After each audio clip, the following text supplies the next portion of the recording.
for ternary ionic compounds, ternary means 3, so we're going to have a ion and a polyatomic ion combined together. Usually it's going to be a metal with a polyatomic anion. So to name this, we're going to have to learn polyatomic anions, polyatomic ions, which are mostly polyatomic anions. If we have a formula, how do we identify the name of this compound?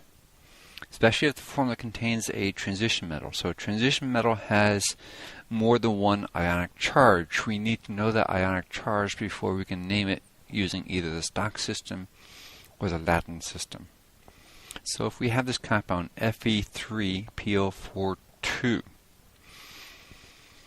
well, we know that we have a cation and an anion. The cation is going to be first, so that will be the Fe.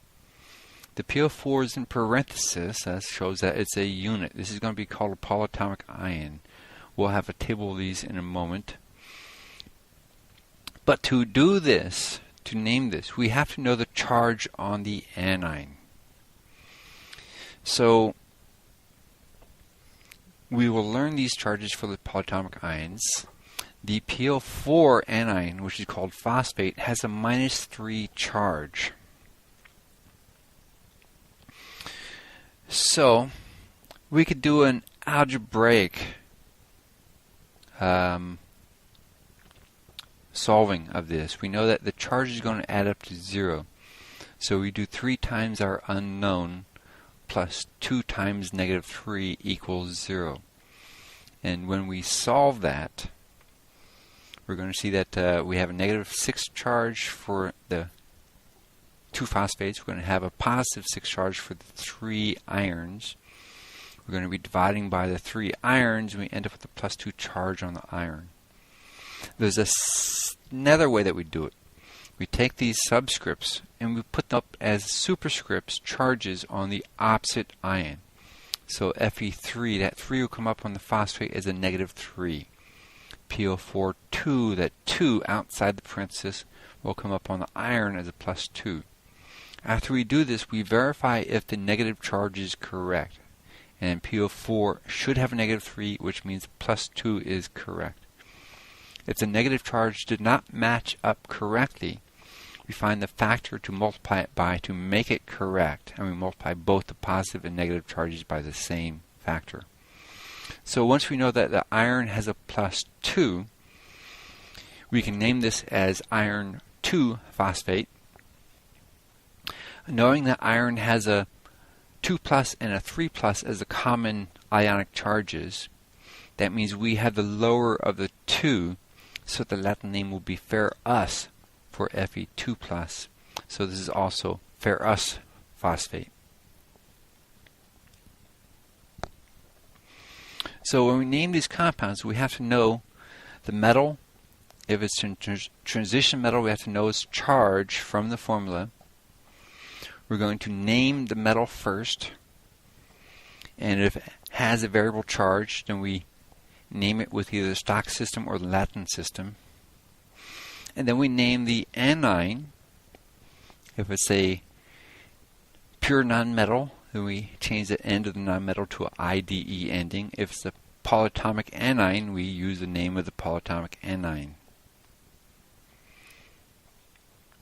To get the formula from the name, we identify the 2 ions in the name, identify the charges of the 2 ions, and if we switch that charge as subscript on the opposite ion, we'll end up with a neutral compound. Just make sure there's no common factor that should be factored out to give us our lowest whole number ratio of ions in the compound.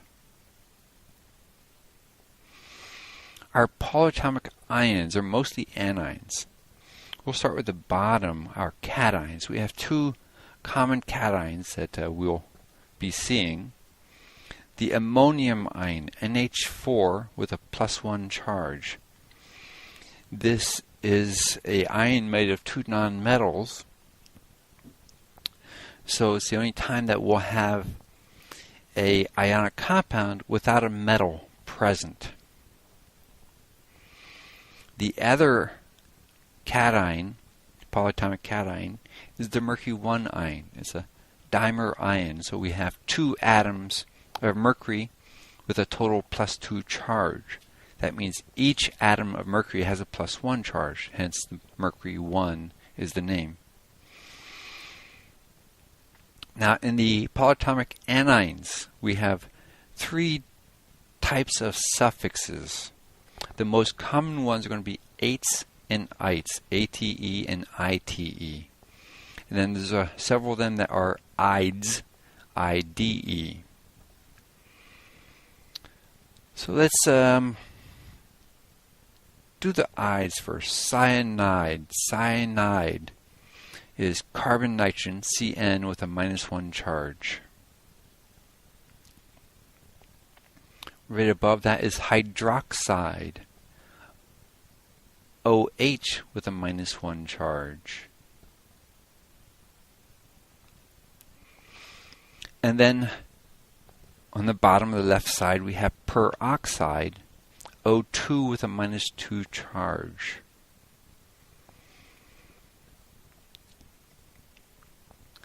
So we're going to see this later on. This is another dimer ion of oxygen with a total charge of -2. So the charge on the oxygen is only -1. This is uncommon. Oxygen usually has a -2 charge. We're only going to expect a peroxide from the formula when it's H2O2, hydrogen peroxide. Other compounds with O2 in the compound, we're not going to suspect as a peroxide unless we're given the name peroxide.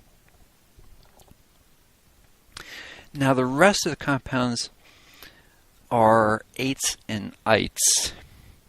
What these other compounds are is a element for element in the center with oxygen attached onto it. The one odd one there would be acetate. This is an organic compound. We will look at that structure a little later. So for the other compounds, we're going to have a element with oxygen attached directly onto it. If there are any hydrogens present, those hydrogens are attached onto the oxygen, not onto the central atom. We're going to have ates and ites. They are related to each other. The ates will have one more oxygen than the ites. The ites will have one less oxygen than the ates, at least when they have the same beginning of name. So we have sulfate is SO4 with a 2- charge. Sulfite has one less oxygen, SO3, with the same charge, 2- charge. Nitrate is NO3 with a -1 charge. Nitrite is NO2, the -1 charge. So just between these sets of compounds, we already see that there's no direct pattern, besides that ate has one more oxygen than ite. So sulfate is SO4, nitrate NO3. It does not have the same number of oxygens. Sulfate SO4 2- charge, nitrate NO3 -1 charge. They don't have the same charge.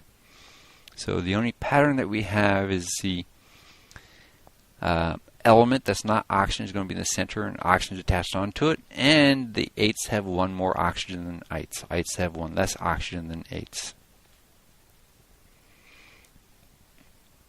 We have another pattern though, is that when we have a hydrogen attached onto it, we have this when we have a -2 or -3 charge on the ion. Then we can add H+ onto it. We can't make it neutral, that will no longer be an ion. So we add 1 or possibly 2 hydrogens onto it, keeping a negative charge. Each time we add H+, we're adjusting the charge on the ion. And we're just going to throw the word hydrogen in front of the name of the ion. So SO4 with a 2 minus charge, we add a H plus to it, we get HSO4 with a -1 charge. This becomes hydrogen sulfate. And in these naming system for these ions, we use bi to represent hydrogen. So hydrogen sulfate is also bisulfate.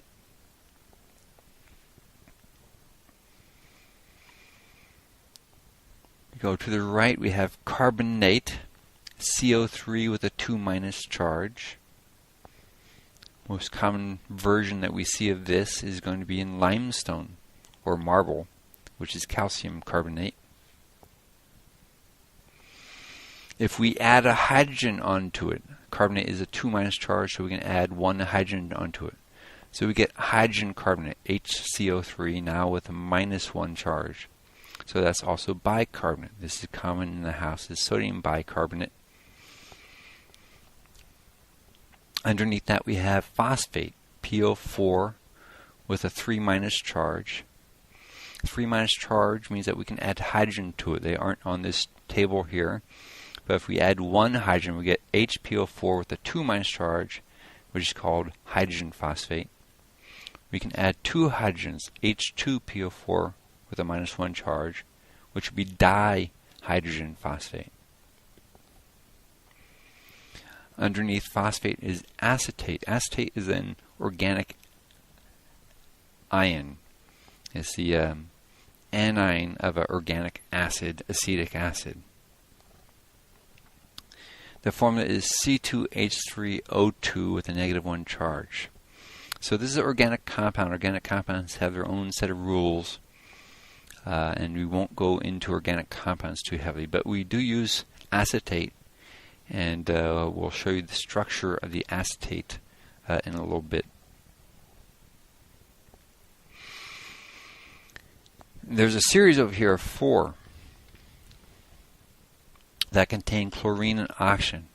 Different number of oxygens from 1, 2, 3, and 4 oxygens. They all have the same charge of -1 charge. This series, I'll start off with ClO3. That's name is chlorate. ClO3 is chlorate with a -1 charge. That means we take away 1 oxygen, we get ClO2 with a -1 charge, and that is chlorite. Well, this is a 4-member series, so we can go beyond that chlorite down to ClO with a -1 charge. So 1 less oxygen than chlorite than an ite. We're going to throw hypo in front of that, so this becomes hypochlorite. So going up from the 8, normally the 8 is the most oxygenated compound that we have. But in this series and a couple related series, we can add on an additional oxygen. We go to 4 oxygens, ClO4 with a -1 charge. So to go beyond an 8, we go to per-8, a perchlorate. So this series of 4 ions with chlorine is also mimicked with bromine and iodine as essential atoms. And it will have the same naming convention. Starting off with IO3 would be iodate, BRO3 -1 would be bromate